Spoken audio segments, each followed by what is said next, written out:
Hi friends, we are back in Genesis. We're going to start today in chapter 37 here, and it's going to be great. We're going to talk about Joseph and his journey, which is a really intense journey, but the Lord really used it, and he's definitely got some ups and downs that happen. And we just finished with a little bit of genealogies, and those name pronunciations are a lot of fun, aren't they? And so those were Esau's descendants. So now we're starting in Genesis 37, and I pray that God blesses you and that He uses His word to speak to your life and into your day, and that He draws you toward Him and gives you a heart after His own heart. So here we go. Genesis chapter 37. Jacob lived in the land where his father had stayed, the land of Canaan. This is the account of Jacob. Joseph, a young man of 17, was tending the flocks with his brothers, the sons of Bilhah and the sons of Zilpah, his father's wives, and he brought their father a bad report about them. Now Israel loved Joseph more than any of his other sons, because he had been born to him in his old age, and he made a richly ornamented robe for him. When his brothers saw that their father loved him more than any of them, they hated him and could not speak a kind word to him. Joseph had a dream, and when he told it to his brothers, they hated him all the more. He said to them, "Listen to this dream I had. We were binding sheaves of grain out in the field when suddenly my sheaf rose and stood upright, while your sheaves gathered around mine and bowed down to it." His brothers said to him, "Do you intend to reign over us? Will you actually rule us?" And they hated him all the more because of his dream and what he had said. Then he had another dream, and he told it to his brothers. "Listen," he said, "I had another dream, and this time the sun and moon and 11 stars were bowing down to me." When he told his father as well as his brothers, his father rebuked him and said, "What is this dream you had? Will your mother and I and your brothers actually come and bow down to the ground before you?" His brothers were jealous of him, but his father kept the matter in mind. Now his brothers had gone to graze their father's flocks near Shechem, and Israel said to Joseph, "As you know, your brothers are grazing the flocks near Shechem. Come, I am going to send you to them." "Very well," he replied. So he said to him, "Go and see if all is well with your brothers and with the flocks, and bring word back to me." Then he sent him off from the valley of Hebron. When Joseph arrived at Shechem, a man found him wandering around in the fields and asked him, "What are you looking for?" He replied, "I'm looking for my brothers. Can you tell me where they are grazing their flocks?" "They have moved on from here," the man answered. "I heard them say, 'Let's go to Dothan.'" So Joseph went after his brothers and found them near Dothan. But they saw him in the distance, and before he reached them, they plotted to kill him. "Here comes that dreamer," they said to each other. "Come now, let's kill him and throw him into one of these cisterns and say that a ferocious animal devoured him. Then we'll see what comes of his dreams." When Reuben heard this, he tried to rescue him from their hands. "Let's not take his life," he said. "Don't shed any blood. Throw him into this cistern here in the desert, but don't lay a hand on him." Reuben said this to rescue him from them and take him back to his father. So when Joseph came to his brothers, they stripped him of his robe, the richly ornamented robe he was wearing, and they took him and threw him into the cistern. Now the cistern was empty, there was no water in it. As they sat down to eat their meal, they looked up and saw a caravan of Ishmaelites coming from Gilead. Their camels were loaded with spices, balm, and myrrh, and they were on their way to take them down to Egypt. Judah said to his brothers, "What will we gain if we kill our brother and cover up his blood? Come, let's sell him to the Ishmaelites and not lay our hands on him. After all, he is our brother, our own flesh and blood." His brothers agreed. So when the Midianite merchants came by, his brothers pulled Joseph up out of the cistern and sold him for 20 shekels of silver to the Ishmaelites, who took him to Egypt. When Reuben returned to the cistern and saw that Joseph was not there, he tore his clothes. He went back to his brothers and said, "The boy isn't there. Where can I turn now?" Then they got Joseph's robe, slaughtered a goat, and dipped the robe in the blood. They took the ornamented robe back to their father and said, "We found this. Examine it to see whether it is your son's robe." He recognized it and said, "It is my son's robe. Some ferocious animal has devoured him. Joseph has surely been torn to pieces."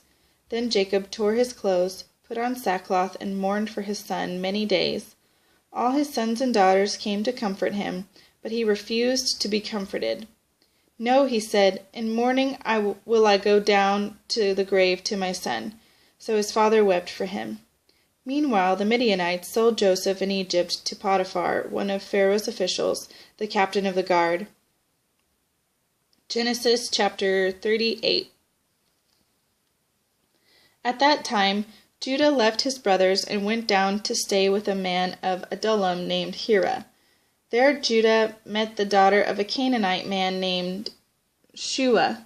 He married her and lay with her. She became pregnant and gave birth to a son who was named She conceived again and gave birth to a son and named him Onan. She gave birth to still another son and named him Shelah.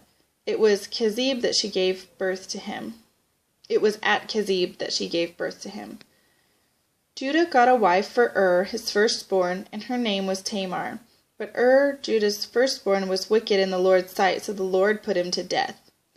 Then Judah said to Onan, "Lie with your brother's wife and fulfill your duty to her as a brother-in-law to produce offspring for your brother." But Onan knew that the offspring would not be his, so whenever he lay with his brother's wife, he spilled his semen on the ground to keep from producing offspring for his brother. What he did was wicked in the Lord's sight, so he put him to death also. Judah then said to his daughter-in-law Tamar, "Live as a widow in your father's house until my son Shelah grows up," for he thought, "He may die too, just like his brothers." So Tamar went to live in her father's house. After a long time, Judah's wife, the daughter of Shua, died. When Judah had recovered from his grief, he went up to Timnah to the men who were shearing his sheep, and his friend Hira the Adullamite went with him. When Tamar was told, "Your father-in-law is on his way to Timnah to shear his sheep," she took off her widow's clothes and covered herself with a veil to disguise herself, and then sat down at the entrance to Enaim, which is on the road to Timnah. For she saw that though Shelah had now grown up, she had not been given to him as his wife. When Judah saw her, he thought she was a prostitute, for she had covered her face. Not realizing that she was his daughter-in-law, he went over to her by the roadside and said, "Come now, let me sleep with you." "And what will you give me to sleep with you?" she asked. "I'll send you a young goat from my flock," he said. "Will you give me something as a pledge until you send it?" she asked. He said, "What pledge should I give you?" "Your seal and its cord, and the staff in your hand," she answered. So he gave them to her and slept with her, and she became pregnant by him. After she left, she took off her veil and put on her widow's clothes again. Meanwhile, Judah sent the young goat by his friend the Adullamite in order to get his pledge back from the woman, but he did not find her. He asked the men who lived there, "Where is the shrine prostitute who was beside the road at Enaim?" "There hasn't been any shrine prostitute here," they said. So he went back to Judah and said, "I didn't find her. Besides, the men who lived there said there hasn't been any shrine prostitute here." Then Judah said, "Let her keep what she has, or we will become a laughingstock. After all, I did send her this young goat, but you didn't find her." About 3 months later, Judah was told, "Your daughter-in-law Tamar is guilty of prostitution, and as a result she is now pregnant." Judah said, "Bring her out and have her burned to death." As she was being brought out, she sent a message to her father-in-law. "I am pregnant by the man who owns these," she said, and she added, "See if you recognize whose seal and cord and staff these are." Judah recognized them and said, "She is more righteous than I, since I wouldn't give her to my son Shelah." And he did not sleep with her again. When the time came for her to give birth, there were twin boys in her womb. As she was giving birth, one of them put out his hand, so the midwife took a scarlet thread and tied it on his wrist and said, "This one came out first." But when he drew back his hand, his brother came out, and she said, "So this is how you have broken out." And he was named Perez. Then his brother, who had the scarlet thread on his wrist, came out, and he was given the name Zerah. Genesis chapter 39. Now Joseph had been taken down to Egypt. Potiphar, an Egyptian, who was one of Pharaoh's officials, the captain of the guard, bought him from the Ishmaelites who had taken him there. The Lord was with Joseph, and he prospered, and he lived in the house of his Egyptian master. When his master saw that the Lord was with him, and that the Lord gave him success in everything he did, Joseph found favor in his eyes and became his attendant. Potiphar put him in charge of his household, and he entrusted to his care everything he owned. From the time he put him in charge of his household and of all that he owned, the Lord blessed the household of the Egyptian because of Joseph. The blessing of the Lord was on everything Potiphar had, both in the house and in the field. So he left in Joseph's care everything he had. With Joseph in charge, he did not concern himself with anything except the food he ate. Now Joseph was well built and handsome, and after a while his master's wife took notice of Joseph and said, "Come to bed with me." But he refused. "With me in charge," he told her, "my master does not concern himself with anything in the house. Everything he owns he has entrusted to my care. No one is greater in this house than I am. My master has withheld nothing from me except you, because you are his wife. How then could I do such a wicked thing and sin against God?" And though she spoke to Joseph day after day, he refused to go to bed with her or even be with her. One day he went into the house to attend to his duties, and none of the household servants was inside. She caught him by his cloak and said, "Come to bed with me." But he left his cloak in her hand and ran out of the house. When she saw that he had left his cloak in her hand and had run out of the house, she called her household servants. "Look," she said to them, "this Hebrew has been brought to us to take sport of us. He came in here to sleep with me, but I screamed. When he heard me scream for help, he left his cloak beside me and ran out of the house." She kept his cloak beside her until his master came home. Then she told him this story. "That Hebrew slave you brought us came to me to make sport of me, but as soon as I screamed for help, he left his cloak beside me and ran out of the house." When his master heard the story his wife told him, saying, "This is how your slave treated me," he burned with anger. Joseph's master took him and put him in prison, the place where the king's prisoners were confined. But while Joseph was there in the prison, the Lord was with him. He showed him kindness and granted him favor in the eyes of the prison warden. So the warden put Joseph in charge of all those held in the prison, and he was made responsible for all that was done there. The warden paid no attention to anything under Joseph's care, because the Lord was with Joseph and gave him success in whatever he did. Genesis chapter 40. Sometime later, the cupbearer and the baker of the king of Egypt offended their master, the king of Egypt. Pharaoh was angry with his two officials, the chief cupbearer and the chief baker, and put them in custody in the house of the captain of the guard, in the same prison where Joseph was confined. The captain of the guard assigned them to Joseph, and he attended them. After they had been in custody for some time, each of the two men, the cupbearer and the baker of the king of Egypt, who were being held in prison, had a dream the same night, and each dream had a meaning of its own. When Joseph came to them the next morning, he saw that they were dejected. So he asked Pharaoh's officials who were in custody with him in his master's house, "Why are your faces so sad today?" "We both had dreams," they answered, "but there is no one to interpret them." Then Joseph said to them, "Do not interpretations belong to God? Tell me your dreams." So the chief cupbearer told Joseph his dream. He said to him, "In my dream I saw a vine in front of me, and on the vine were 3 branches. As soon as it budded, it blossomed, and its clusters ripened into grapes.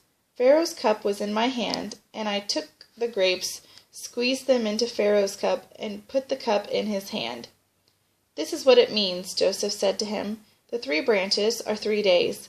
Within 3 days Pharaoh will lift up your head and restore you to your position, and you will put Pharaoh's cup in his hand, just as he used to do when you were his cupbearer. But when all goes well with you, remember me and show me kindness. Mention me to Pharaoh and get me out of this prison, for I was forcibly carried off from the land of the Hebrews, and even here I have done nothing to deserve being put in a dungeon." When the chief baker saw that Joseph had given a favorable interpretation, he said to Joseph, "I too had a dream. On my head were 3 baskets of bread.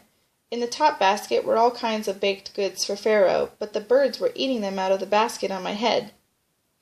"This is what it means," Joseph said. "The 3 baskets are 3 days. Within 3 days Pharaoh will lift off your head and hang you on a tree, and the birds will eat away your flesh." Now the 3rd day was Pharaoh's birthday, and he gave a feast for all his officials. He lifted up the heads of the chief cupbearer and the chief baker in the presence of his officials. He restored the chief cupbearer to his position so that he once again put the cup into Pharaoh's hand, but he hanged the chief baker just as Joseph had said to them in his interpretation. The chief cupbearer, however, did not remember Joseph. He forgot him. Genesis chapter 41. When 2 full years had passed, Pharaoh had a dream. He was standing by the Nile, when out of the river there came up 7 cows, sleek and fat, and they grazed among the reeds. After them 7 other cows, ugly and gaunt, came up out of the Nile and stood beside those on the river bank. And the cows that were ugly and gaunt ate up the 7 sleek fat cows. Then Pharaoh woke up. He fell asleep again and had a second dream. 7 heads of grain, healthy and good, were growing on a single stalk. After them 7 other heads of grain sprouted, thin and scorched by the east wind. The thin heads of grain swallowed up the 7 healthy full heads. Then Pharaoh woke up. It had been a dream. In the morning his mind was troubled, so he sent for all the magicians and wise men of Egypt. Pharaoh told them his dreams, but no one could interpret them for him. Then the chief cupbearer said to Pharaoh, "Today I am reminded of my shortcomings. Pharaoh was once angry with his servants, and he imprisoned me and the chief baker in the house of the captain of the guard.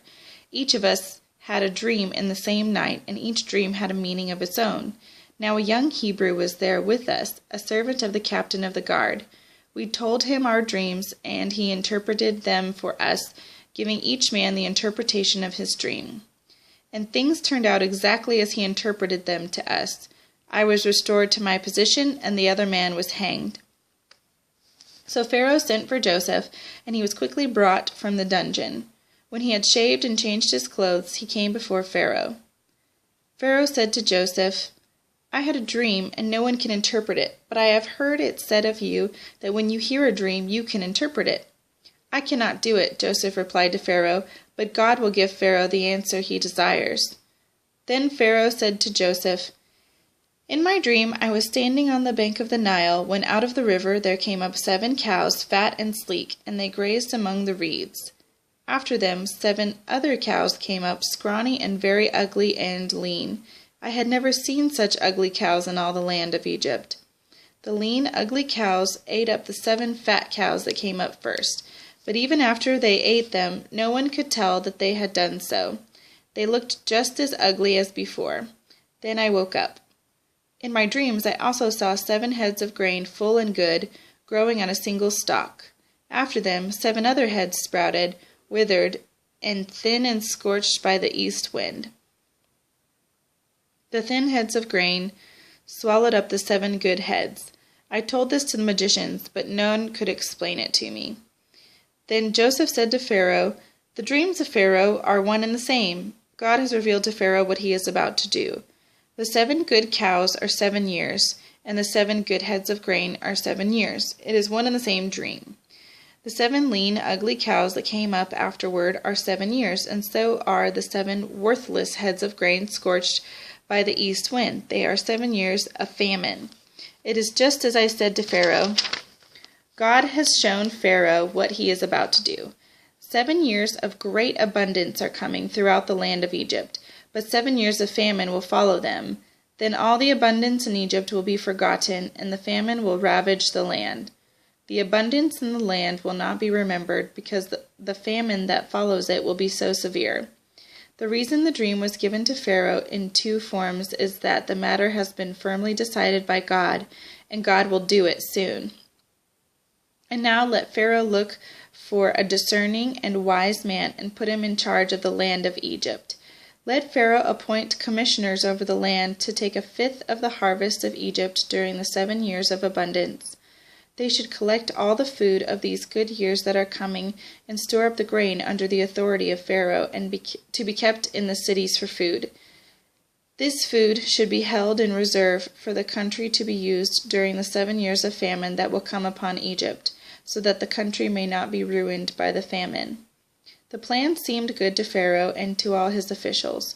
So Pharaoh asked them, "Can we find anyone like this man, one in whom is the Spirit of God?" Then Pharaoh said to Joseph, "Since God has made all this known to you, there is no one so discerning and wise as you. You shall be in charge of my palace, and all my people are to submit to your orders. Only with respect to the throne will I be greater than you."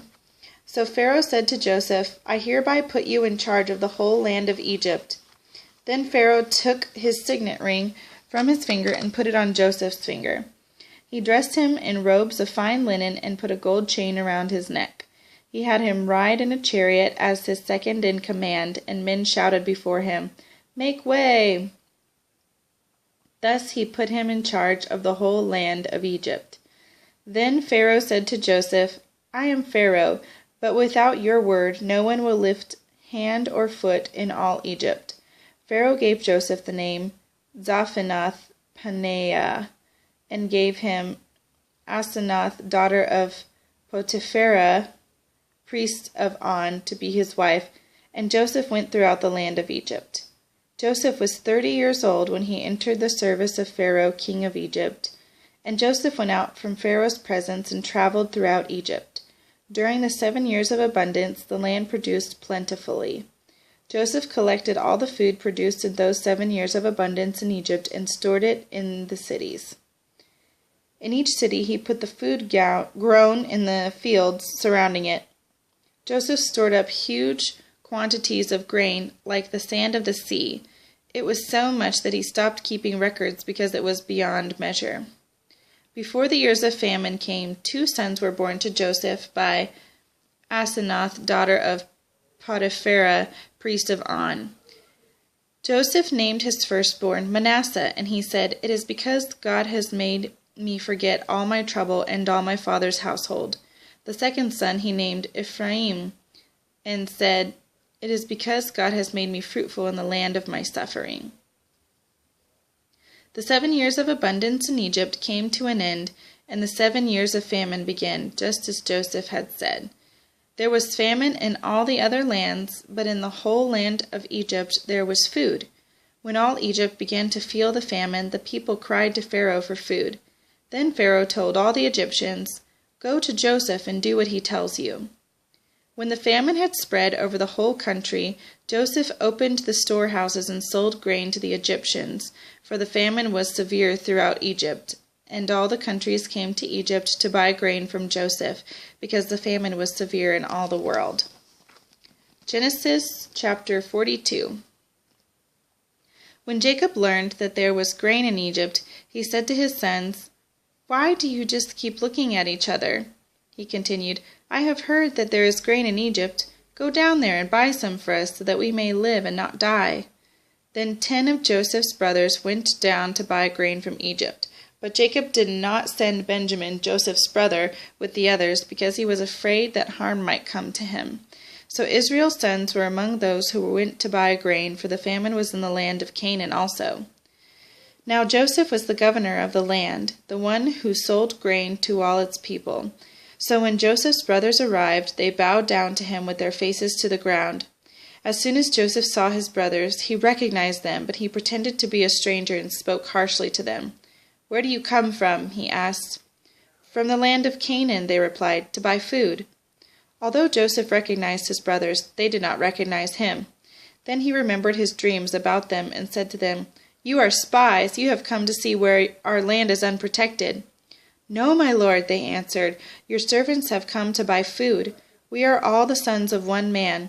Your servants are honest men, not spies." "No," he said to them, "you have come to see where our land is unprotected." But they replied, "Your servants were 12 brothers, the sons of one man who lives in the land of Canaan. The youngest is now with our father, and one is no more." Joseph said to them, It is just as I told you. You are spies, and this is how you will be tested. As surely as Pharaoh lives, you will not leave this place unless your youngest brother comes here. Send one of your number to get your brother. The rest of you will be kept in prison, so that your words may be tested to see if you are telling the truth. If you are not, then as surely as Pharaoh lives, you are spies." And he put them all in custody for 3 days. On the 3rd day, Joseph said to them, "Do this and you will live, for I fear God. If you are honest men, let one of your brothers stay here in prison, while the rest of you go and take grain back for your starving households. But you must bring your youngest brother to me, so that your words may be verified, and that you may not die." This they proceeded to do. They said to one another, "Surely we are being punished because of our brother. We saw how distressed he was when he pleaded with us for his life, but we would not listen. That is why this distress has come upon us." Reuben replied, "Didn't I tell you not to sin against the boy? But you wouldn't listen. Now we must give an account for his blood." They did not realize that Joseph could understand them, since he was using an interpreter. He turned away from them and began to weep, but then turned back and spoke to them again. He had Simeon taken from them and bound before their eyes. Joseph gave orders to fill their bags with grain, to put each man's silver back in his sack, and to give them provisions for their journey. After this was done for them, they loaded their grain on their donkeys and left. At the place where they stopped for the night, one of them opened his sack to get feed for his donkey, and he saw his silver in the mouth of his sack. "My silver has been returned," he said to his brothers. "Here it is in my sack." Their hearts sank, and they turned to each other trembling and said, "What is this that God has done to us?" When they came to their father Jacob in the land of Canaan, they told him all that had happened to them. They said, "The man who is lord over the land spoke harshly to us and treated us as though we were spying on the land. But we said to him, 'We are honest men, we are not spies. We were 12 brothers, sons of one father. One is no more, and the youngest is now with our father in Canaan.' Then the man who was lord over the land said to us, 'This is how I will know whether you are honest men. Leave one of your brothers here with me, and take food for your starving households and go.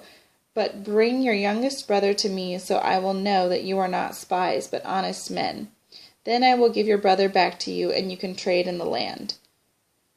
As they were emptying their sacks, there in each man's sack was his pouch of silver.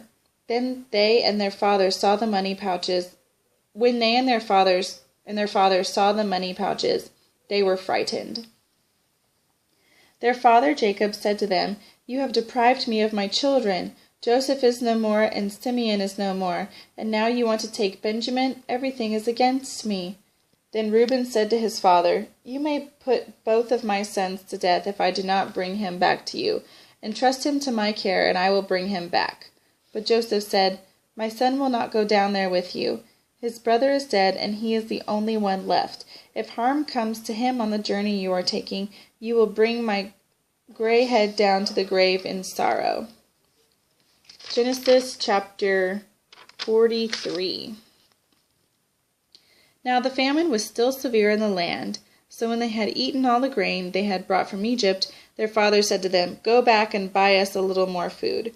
But Judah said to him, "The man warned us solemnly, 'You will not see my face again unless your brother is with you.' If you will send our brother along with us, we will go down and buy food for you. But if you will not send him, we will not go down, because the man said to us, 'You will not see my face again unless your brother is with you.'" Israel asked, "Why did you bring this trouble on me by telling the man you had another brother?" They replied, "The man questioned us closely about ourselves and our family. 'Is your father still living?' he asked us. 'Do you have another brother?' We simply answered his questions. How are we to know? He would say, 'Bring your brother down here.'" Then Judah said to Israel his father, "Send the boy along with me, and we will go at once, so that we and you and our children may live and not die. I myself will guarantee his safety. You can hold me personally responsible for him. If I do not bring him back to you and set him here before you, I will bear the blame before you all my life. As it is, if we had not delayed, we could have gone and returned twice." Then their father Israel said to them, If it must be, then do this. Put some of the best products of the land in your bags and take them down to the man as a gift, a little balm and a little honey, some spices and myrrh, some pistachio nuts and almonds. Take double the amount of silver with you, for you must return the silver that was put back into the mouths of your sacks. Perhaps it was a mistake. Take your brother also, and go back to the man at once. And may God Almighty grant you mercy before the man, so that he will let your other brother and Benjamin come back with you. As for me, if I am bereaved, I am bereaved. So the men took the gifts, double the amount of silver, and Benjamin also. They hurried down to Egypt and presented themselves to Joseph. When Joseph saw Benjamin with them, he said to the steward of his house, "Take these men to my house, slaughter an animal, and prepare dinner. They are to eat with me at noon." The man did as Joseph told him, and took the men to Joseph's house. Now the men were frightened when they were taken to his house. They thought, "We were brought here because of the silver that was put back into our sacks the first time. He wants to attack us and overpower us and seize us as slaves and take our donkeys." So they went up to Joseph's steward and spoke to him at the entrance to the house. "Please, sir," they said, "we came down here the first time to buy food. But at the place where we stopped for the night, we opened our sacks, and each of us found his silver, the exact weight and the amount of his sack. So we have brought it back with us. We have also brought additional silver with us to buy food. We don't know who put our silver in our sacks." "It's all right," he said. "Don't be afraid. Your God, the God of your father, has given you treasure in your sacks. I received your silver." Then he brought Simeon out to them. The steward took the men into Joseph's house and gave them water to wash their feet, and provided fodder for their donkeys. They prepared their gifts for Joseph's arrival at noon, because they had heard that they were to eat there. When Joseph came home, they presented to him the gifts they had brought into the house, and they bowed down before him to the ground. He asked them how they were, and then he said, "How is your aged father you told me about? Is he still living?" They replied, "Your servant, our father, is still alive and well," and they bowed down to pay him honor. As he looked about and saw his brother Benjamin, his own mother's son, he asked, "Is this your youngest brother, the one you told me about?" And he said, "God be gracious to you, my son." Deeply moved at the sight of his brother, Joseph hurried out and looked for a place to weep. He went into his private room and wept there. After he had washed his face, he came out and, controlling himself, said, "Serve the food." They served him by himself, the brothers by themselves, and the Egyptians who ate with him by themselves, because Egyptians could not eat with Hebrews, for that is detestable to Egyptians. The men had been seated before him in the order of their ages, from the firstborn to the youngest, and they looked at each other in astonishment. When portions were served to them from Joseph's table, Benjamin's portion was 5 times as much as anyone else's, so they feasted and drank freely with him.